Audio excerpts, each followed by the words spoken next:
Continuamos, hermanos. Tuvimos una falla en nuestra cámara, pero estamos aprendiendo, hermanos. Pero realmente seguimos. Podemos pasarnos todo el día peleándonos y luchando en contra de esto que hemos estado hablando y nunca ponernos de acuerdo. Pero sin embargo, hermanos, si leemos la Biblia, nos vamos a dar cuenta que Jesús y sus discípulos asistieron a diferentes eventos o a diferentes fiestas. ¿Te acuerdas que Jesús fue a una boda? Y Jesús fue a esa fiesta porque su mamá lo invitó, todos sabemos. Pero Jesús no estaba celebrando el matrimonio ni bendiciendo. Más bien lo que vemos en esa fiesta o en ese evento es el milagro que se provocó con convirtiendo el agua en vino. Y podemos refrescar nuestra memoria leyendo el capítulo 2 de Juan. Recordemos que Jesús fue invitado y que ni siquiera por los novios, sino fue por su mamá, que era amiga de los novios, y Jesús estaba con todos sus amigos y él fue con ellos. Repito, él no dio una prédica ni una bendición. Lo que hizo fue producir más vino. ¿Sí? Mi amigo el pastor dice, y si Jesús repitiera este acto hoy, probablemente haría un escándalo la iglesia, en la mayoría de nuestras iglesias, las evangélicas. No encontramos a Jesús y a sus discípulos realizando una ceremonia religiosa. Sin embargo, hermanos, nosotros lo hacemos. No sé si usted ha hecho estas preguntas, ¿desde cuándo y por qué empezamos a edificar templos? ¿Se ha hecho usted esta pregunta, por qué nosotros bendecimos matrimonios?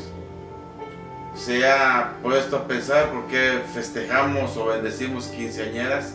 ¿Por qué bendecimos casas? ¿Por qué bendecimos automóviles? ¿O remarcar o conmemorar estas fechas? ¿Y respetamos la palabra de Dios? ¿Le faltamos el respeto a la Biblia? ¿Acaso hacemos esto faltándole el respeto a Dios? ¿O algún principio bíblico? ¿O nos vamos en contra de algo que Dios ha ordenado? Hermano, ¿usted se ha subido a un avión? ¿Se ha subido a un autobús? ¿Usted usa celular, hermano? Le recuerdo algo, hermano, que en la Biblia en ningún lugar se autoriza a su uso o que usemos estos instrumentos, porque son inventos modernos, hermanos. En la Biblia no dice que agarremos un avión para ir a predicar el evangelio, no dice que agarremos el coche para ir a la iglesia, o el carro, como le quieras llamar, o el metro. En la Biblia no habla que usemos celular. Te pregunto otra vez, ¿debemos usar instrumentos eléctricos en la iglesia? ¿Debemos oír reggaetón, música de mariachi para los mexicanos? ¿O para los colombianos cumbia? ¿De qué género, hermano? ¿Debemos usar las redes sociales, las plataformas para adquirir más conocimientos teológicos, estudiar la palabra de Dios? ¿Para compartirlas? ¿Qué debemos hacer, hermanos? ¿Qué debo hacer entonces? Esa debería ser la pregunta que nos necesitamos hacernos. Lo que tenemos que hacer es agradarle a Dios. Lo que tenemos que hacer es pedirle a Dios perdón para que Dios nos ayude a seguir adelante, hermanos. Deberíamos orar más. Lo que deberemos estar es agradecidos con Dios y darnos al ser humano y darnos al hombre. En otras palabras, darle gracias a Dios por habernos hecho hombres y hombres inteligentes, para poder desarrollar y crear otras cosas que faciliten de alguna manera la movilización del evangelio y la comunicación del evangelio. Otro argumento popular es: la ceremonia o rito termina en vanas peticiones. Pero yo te voy a decir algo: toda ceremonia termina siendo repetitiva, hermano. Entonces, ¿debemos abandonar y dejar de predicar? ¿Dejar de agradecerle a Dios todos los días por el alimento? Porque cada vez que nosotros comemos, oramos, repetimos la misma oración. Señor, bendice los alimentos. Señor, bendice las manos que lo han preparado. ¿Acaso no es esa una oración repetitiva? ¿No lo hacemos 3 veces al día? Nunca dejes de agradecer. Nunca dejes de bendecir a Dios. Como padre en la casa, mi tarea es enseñar a mis hijos a vivir en gratitud y reconocimiento a Dios por proveer a la familia muchas cosas durante nuestra vida. Porque todo lo que nosotros tenemos, todo lo que nosotros disfrutamos, todo lo que nosotros comemos, vestimos, bebemos, es porque Dios en su infinita misericordia y en su purita gracia nos la ha dado a nosotros. Por eso no debemos abandonar la solución de seguir predicando el Evangelio y aprendiendo y enseñando a dar gracias en todo tiempo y en todo lugar. Hay poder en las celebraciones, hermanos. Hay poder, hay fiesta, hermanos.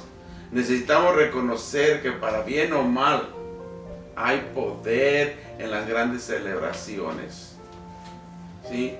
En el Antiguo Testamento Dios instituyó ciertas celebraciones nacionales con el fin de ayudar al pueblo a recordar grandes eventos en la historia redentora. En el libro de los Hechos encontramos a los apóstoles aún recorriendo a una de ellas. Con mucho respeto el criterio de los demás, yo en lugar de seguir rechazando la religiosidad o tradiciones populares, creo que nosotros debemos buscar la manera de usar esas fechas para llegar con verdades prácticas, para que las personas puedan conocer más acerca de un Dios amoroso, quien tiene un plan y propósito especial para sus vidas. En lugar de estar peleándonos en que sí son correctas o no son correctas, deberíamos presentarnos ante el pueblo de Dios, ante la comunidad como seres llenos de amor, llenos de gracia y de pasión, para enseñarles lo que Dios ha hecho en nuestras vidas. Tu tarea es urgente, mi tarea es urgente. Debemos ayudar a las personas a que recuerden esos grandes eventos, a la obra redentora que hizo Jesús, para que ellos disfruten hoy un verdadero significado. En sí debemos ser los que les llenemos ese vacío espiritual, no con tradiciones, no con religiosidad, sino con un conocimiento bíblico y práctico. En sí, hermanos, debemos ser los que llenemos ese vacío espiritual para ellos. Yo creo que debemos aprovechar este tiempo para planificar como iglesia. Al menos cuando no podamos reunirnos, debemos estar planificando. Hoy es tiempo de abrir los ojos y abrir y expandir nuestra mente. Hoy en este tiempo, con lo que está sucediendo, con esta pandemia mundial, que no podemos reunirnos y estar cerca los unos a los otros, debemos analizar lo que tenemos que utilizar para crecer. Debemos utilizar la herramienta que Dios ha puesto en nuestras manos. Debemos usar las redes sociales, hermanos. Debemos usar las plataformas para predicar la palabra de Dios en vivo e impregnar este tiempo con significados bíblicos y con un fortalecimiento espiritual. Fortalezcámonos como congregación y ayudemos a la sociedad. Así es que no pongamos excusas y celebremos hoy. Celebremos, hermanos, el Domingo de Ramos. La historia del Domingo de Ramos. Las iglesias en particular que tomaron esta fecha por celebrarlo al inicio fue en Roma, hermanos. Sucedió en el siglo IV. Se le llamaba primero, el Domingo de la Pasión se llamaba primero. Y aquí principalmente se resalta el rol de la cruz, que era el camino a la resurrección. En el siglo XI iniciaron lo que reconocemos como las procesiones. Los historiadores nos indican que en Egipto la cruz era cargada triunfalmente en estos desfiles mientras que en Francia y en España en el siglo XII se inició con la bendición de ramos y la procesión con toda su tradición. Tras el Concilio de Trento, que quiso que en todas las partes de las iglesias latinas se celebrara la misma manera este domingo, entonces se juntó lo que se hacía en Jerusalén, procesión de ramos, con la que se hacía en Roma, celebración de la pasión. Así fueran cosas distintas, ya que cada una se celebraba con ornamentos de distinto color y con oraciones iniciales y finales propias. La liturgia de la Semana Santa en la iglesia tradicional comienza con la bendición de las palmas y una procesión del domingo con una proclamación de la narración de la pasión según el libro de Mateo. En la iglesia cristiana evangélica se ha realizado en diferentes procesos litúrgicos y es admirable la liturgia del Domingo de Ramos, como también son admirables los acontecimientos de la jornada de la que se hace referencia. Sobre esas voces se levantan gritando Hosana, ciernen espesas tinieblas y las tinieblas de la pasión que se aproxima. Resultan que las palabras del profeta en esta jornada tienen su cumplimiento. Hoy más que nunca, hermanos, debemos entender que el Domingo de Ramos es el día en que los cristianos conmemoramos la entrada de Jesús en Jerusalén y su exclamación como Hijo de Dios. Es el acontecimiento que marca el fin de los 40 días, en otras palabras, que marca el fin de la Cuaresma y el inicio de la Semana Santa, tiempo en que se celebra la pasión, crucifixión y muerte y resurrección de Jesucristo. Mas hoy debemos entender que el Domingo de Ramos es el día en que los cristianos conmemoramos la entrada en Jerusalén y la exclamación del Hijo de Dios. Es el conocimiento que marca el fin de los 40 días y el inicio de la Semana Santa, tiempo en que se celebra la pasión, crucifixión y muerte y su resurrección. La profecía del Domingo de Ramos, hermano, porque fue profetizado también, hermano. Y sobre esas voces se levantaron gritando, Hosana, cierran espesas tinieblas, y las tinieblas de la pasión que se aproxima con significativa, resaltan ser las palabras del profeta en esta jornada que tiene su cumplimiento en Zacarías 9:9. No temas, ciudad de Sión, mira que tu rey llega montado en un borrico.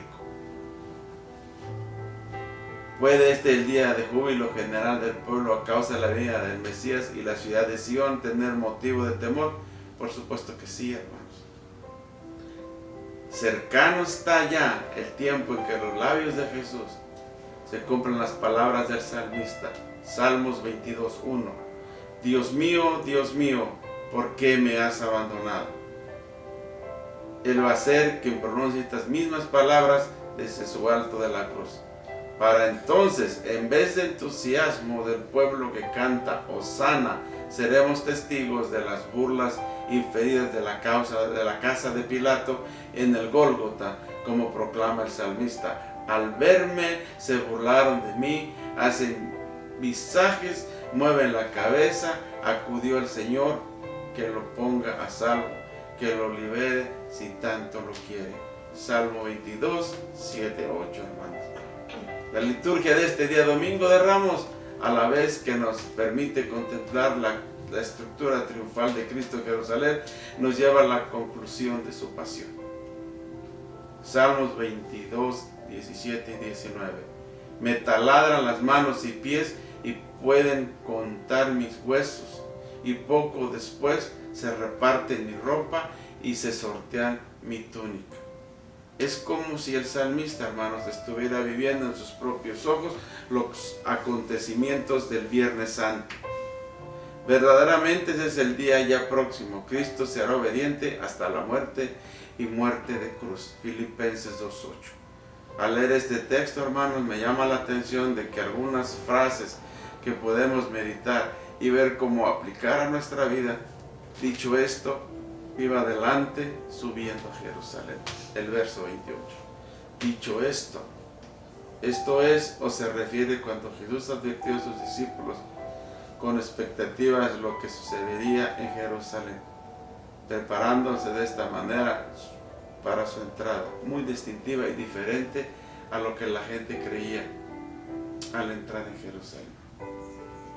Sufrir en Jerusalén, hermanos. Para Jesús estaba bien claro que entrar en Jerusalén iba a sufrir y a morir por nosotros. Mas Él no puso oposición ni presentó excusas, no retrasó su paso. Más bien dice en las Escrituras que delante de Él una expresión de desidio.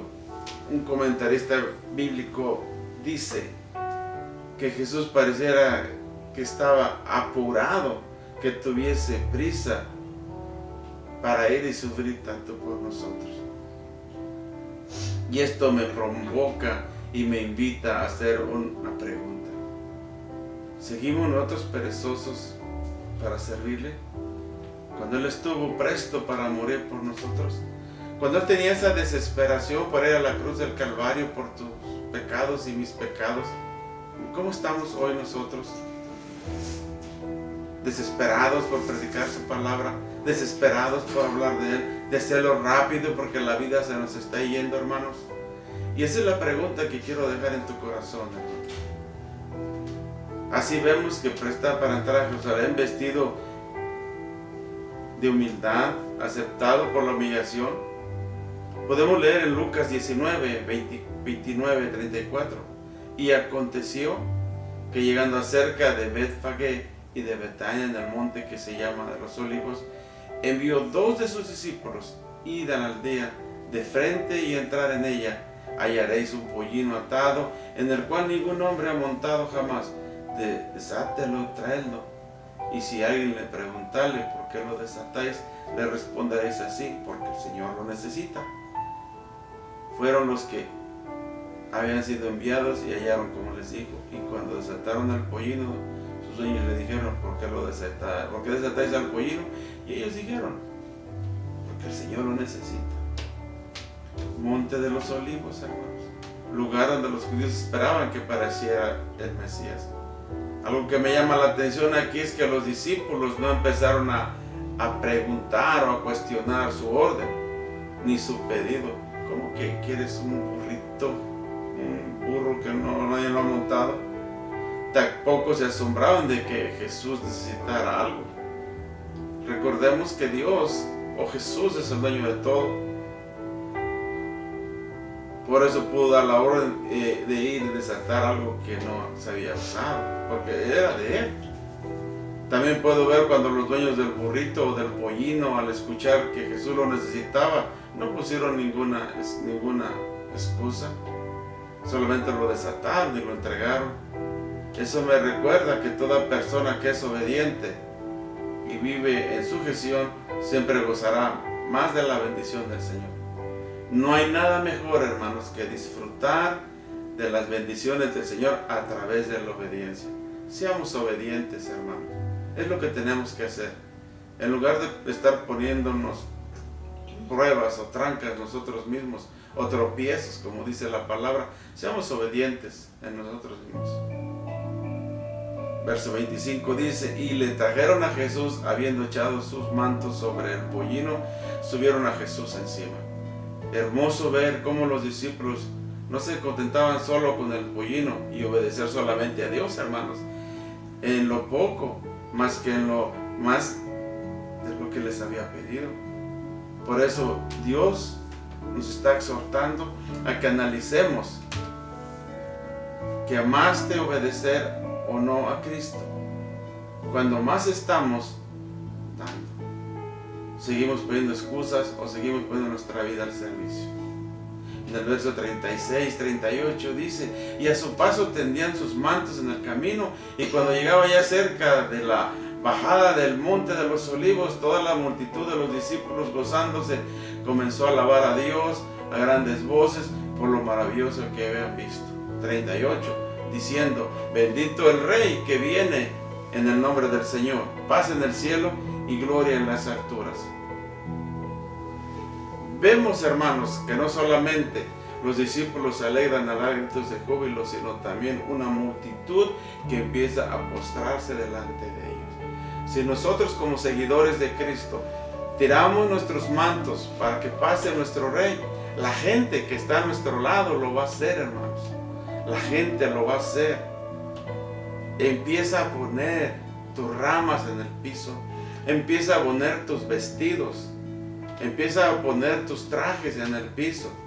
Y hazlo como símbolo de adoración y de humildad, indicándole que ahí viene en su burrito montado el Rey de Reyes y Señor de Señores. Que a Él sea la gloria, Señor, y que a Él sea la honra, Padre, porque tú eres el único.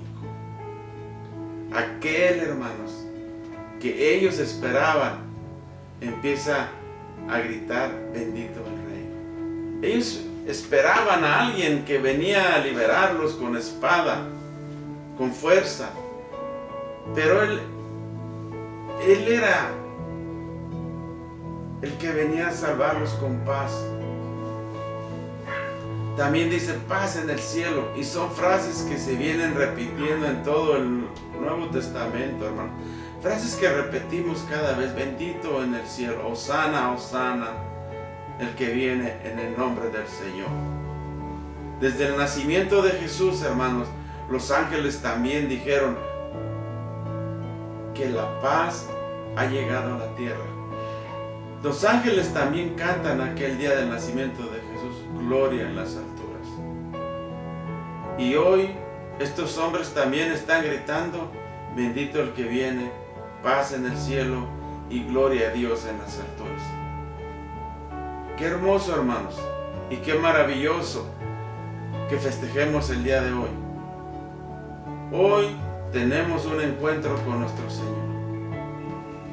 Qué hermoso y maravilloso es que tengamos un encuentro. Que hoy abras tu casa como un altar de adoración para Dios. Mientras nosotros esperamos a que pase esta crisis, abramos nuestros hogares. Tenemos la autoridad de parte de Dios para abrir un altar en nuestros hogares y adorar y bendecir su nombre. Acerquémonos a Dios, adorémosle y busquémosle hoy en casa. Hay tiempo para exclamar, hay tiempo para pedirle una segunda oportunidad y decirle una vez más, bendito eres Señor. Las piedras van a hablar si tú no hablas. En el verso 39-40 dice, entonces algunos de los fariseos de entre la multitud le dijeron, maestro, reprende a tus discípulos. Y él les respondió y les dijo, os digo que si estos callan, las piedras van a clamar. Yo, hermano, te lo digo de una buena vez, yo no quiero que las piedras vayan a decir lo que yo tengo que decir. Las alabanzas de los discípulos y de la multitud empiezan a afectar a los orgullosos fariseos y produciendo en ellos un gran enojo. Por eso empiezan a reclamarle a Jesús, invita a Jesús que por favor impida a esta gente que siga gritando y adorándote de esa manera. Pensaban que Jesús no debía aceptar esas aclamaciones y por ello esperaban que les reprendiese a quienes se les refería. Pero Cristo acepta las alabanzas de los humildes de corazón del mismo modo que desprecia el menosprecio de los soberbios. Lo que ellos no entienden es que si los hombres dejan de adorarle, según sus palabras de Jesús, las piedras clamarían. Esta frase de Jesús tiene que alcanzar a algo más grande, hermanos. Nuestras voces tienen que alcanzar a un pueblo más grande. Jesús hablaba de manera profética en este momento, porque ciertamente hay un momento en que la iglesia ha callado en adorarle o parado en proclamación. Es tiempo de que hablemos, es tiempo de que nos acudamos, hermanos, y hablemos y que digamos que Jesús es el Rey, Jesús es el Señor. Para terminar, hermanos, Jesús se propuso entrar en una acción que significa una señal incuestionable de que Él era el Mesías. Planeando cuidadosamente las actividades que realiza la iglesia como esposa de Cristo, debe ser bien planificadas con una visión bíblica.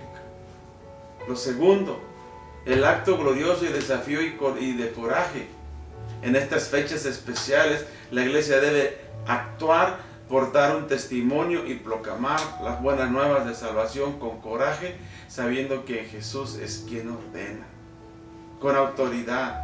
En estas fechas especiales, la iglesia debe estar para dar testimonio y proclamar las buenas nuevas de salvación con coraje, sabiendo que Jesús es quien ordena. 3. Deliberada proclamación real. El asno en Palestina no era un animal humilde, era un animal noble. Hermanos, el caballo se montaba solamente para la guerra, y cuando el rey venía en paz, lo hacía sobre un burro, hermanos. Por eso él era un rey de paz. Jesús vino como rey a su gente, con amor y paz, no como ellos lo esperaban. Fue el último llamado. Vino con las manos extendidas, rogando: ¿aún ahora me aceptas como rey? Antes que el odio te corrompa y te controle, Jesús hace una última invitación de amor. Y es una invitación que nosotros siempre tenemos. ¿Estás dispuesto a seguirle sin ver las fechas? ¿Estás dispuesto a seguir a tu Señor los 365 días del año?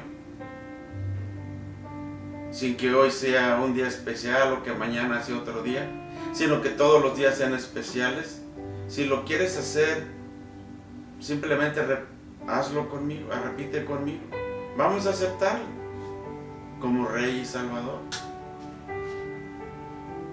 Y si tú y yo aceptamos a Jesús como Rey y Salvador de nuestras vidas, Dios va a demostrar su gloria en nuestra vida, en nuestra familia. Con esto nos vamos, hermanos, y te dejo esto en el corazón. No celebremos por celebrar. Que nuestra celebración sea todos los días. Que todos los días nosotros tengamos a Cristo en nuestro corazón, para que su gloria se manifieste en todo lo que hacemos y lo que digamos.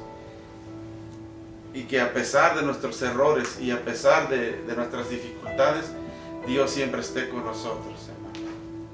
Te damos gracias por la oportunidad que nos dejas de llegar a tu hogar, y no eches en saco roto el consejo de su palabra, porque a Él sea la gloria y a Él sea la honra, en el nombre precioso y maravilloso de Jesús. Amén y amén. Dios te bendiga, hermanos.